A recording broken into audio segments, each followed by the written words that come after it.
नवंदरो news में ख़बरुनि update जो सिलसिलो जारी है। ख़बर शामिल कयूं पिया नवंदरो खां। पाकिस्तान पीपल्स पार्टी जो शरीक चेयरमैन सदर पाकिस्तान आसिफ अली ज़रदारी ॿियों भेरो मुल्क जो सदर ममलिकत चूंडिजण बैदि पाकिस्तान पीपल्स पार्टी के शहीद क़ायदीन की मज़ारनि ते हाज़िरी भरण लाइ गड़ी ख़ुदाबख़्श भुट्टो पहुची वियो, जिते हुन क़ायद अवाम शहीद ज़ुल्फ़िकार अली भुट्टो, शहीद मोहतरमा बेनज़ीर भुट्टो, बेगम नुसरत भुट्टो, शहीद मीर मुर्तज़ा भुट्टो, शहीद शाहनवाज़ भुट्टो ऐं ॿियनि जी मज़ारनि ते हाज़िरी भरे गुल रखी फ़ातिहा ख़्वानी कई।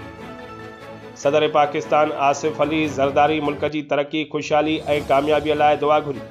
उन मौक़े ते सिंध जो वॾो वज़ीर सैयद मुराद अली शाह, अॻूणो MNA खुर्शीद अहमद जुणेजो, ज़िला काउंसिल चेयरमैन एजाज़ अहमद लिगारी ऐं ॿिया मौजूद आ।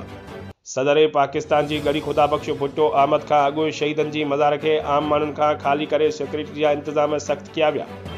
आसिफ अली ज़रदारी ख़ुसूसी हेलीकॉप्टर ज़रिए गड़ी ख़ुदाबख़्श भुट्टो पहुतो, जितां शहीदनि जी मज़ारनि ते हाज़िरी भरे ख़िराज अक़ीदत पेश करण बैदि नवाब शाह लाइ रवानो थी वियो।